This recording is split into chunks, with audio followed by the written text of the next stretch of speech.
OJ Simpson befriended killer Menendez brothers Eric and Lyle in jail, book claims. Birds of a feather were in a cell block together. While he was in jail awaiting trial for the murder of his ex-wife, disgraced NFL star OJ Simpson found allies in Lyle and Eric Menendez, who were also awaiting proceedings for the shooting deaths of their parents. I didn't see him cry, but I believe he was. I could hear him moaning, Eric Menendez told journalist Robert Rand of the first night Simpson, who died Wednesday at age 76, spent in the Los Angeles County Men's Jail, according to Rand's 2018 book, The Menendez Murders, which was excerpted by A+E. It was June 17, 1994. Simpson's ex-wife, Nicole Brown Simpson, 35, and her friend Ron Goldman, 25, had been brutally knifed to death a few days earlier, and Simpson had just been arrested following a slow-speed car chase. It was very depressing, very sad.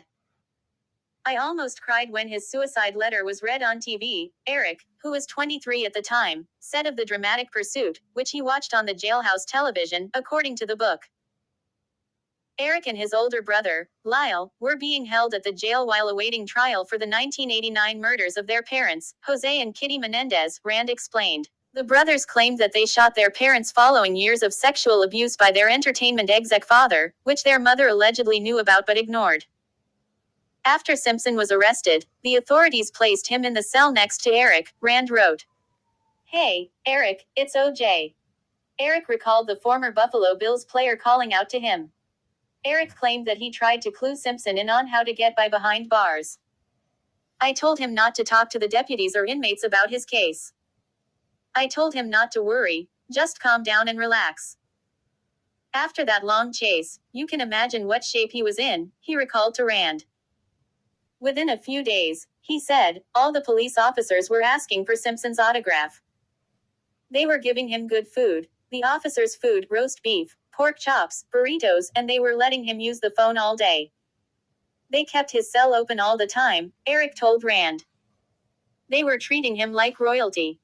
Everyone was in awe of him. Everyone wanted to talk to him.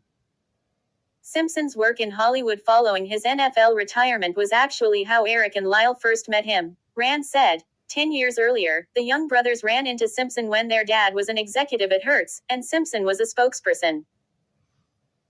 Although Eric and Simpson chatted through the flaps in their cell doors, the only times Eric actually saw his famous neighbor was when they went back and forth to the showers.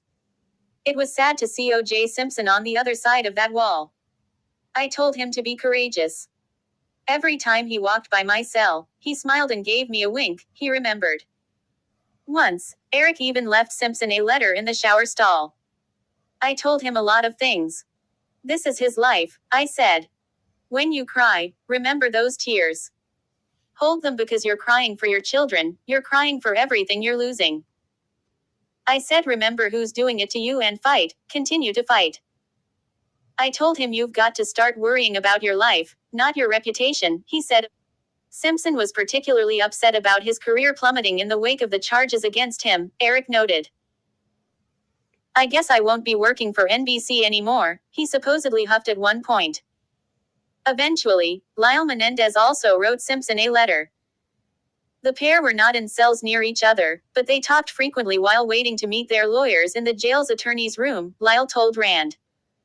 I told him I thought the public would understand, Lyle claimed. I expressed my concern that defense lawyer Robert Shapiro wouldn't let him tell the truth. I said I knew it obviously wasn't planned, and that he had snapped in the heat of passion. When Rand asked Lyle if he thought Simpson did kill Brown and Goldman, Lyle replied, absolutely. He knew Eric and I entrusted us, he added. Simpson was ultimately acquitted of the murders in October 1995, a verdict that is still remembered as perhaps the most shocking in the history of the American justice system.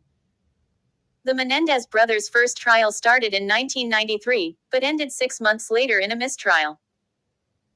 Following a second trial in 1996, they were both convicted of murdering their parents and were sentenced to life in prison without the possibility of parole. Simpson was terrified of dying. Accused murderer lived with heart stent after risky surgery. OK. Magazine. The former football star, who was acquitted of murdering his wife, Nicole Brown Simpson, and her friend Ron Goldman in 1995, underwent a life-saving surgery less than a year before dying from prostate cancer. Simpson had a stent placed in his heart by doctors in the midst of a frightening, near-fatal operation, sources spilled to RadarOnline.com back in July. Medical professionals decided to place the device in the Buffalo Bills alum's heart in an effort to keep his arteries clear in order for him to stay alive. At the time, Simpson reportedly told his friend, "My heart is giving out," according to the news outlet.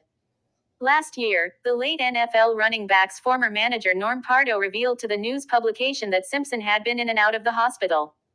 "The doctors want him to rest at home because there isn't much they can do for him," he explained, noting Simpson's health had drastically started to decline. "Now he can't even finish a round of golf. I don't even think he golfs anymore because he can't even finish half a round of golf 2 months ago when I was talking to him," Pardo admitted. As his abilities became limited, Simpson started to feel more and more terrified of dying, a close friend of the athlete confessed to RadarOnline.com in July 2023. "OJ's got it in his head that he's going to die from a massive heart attack," the pal dished. "It's driving him crazy and adding even more stress to his troubled life. He believes he is dying in plain sight and the end is near." Details of Simpson's scary surgery resurfaced after news broke the notorious celebrity had died after a brief cancer battle.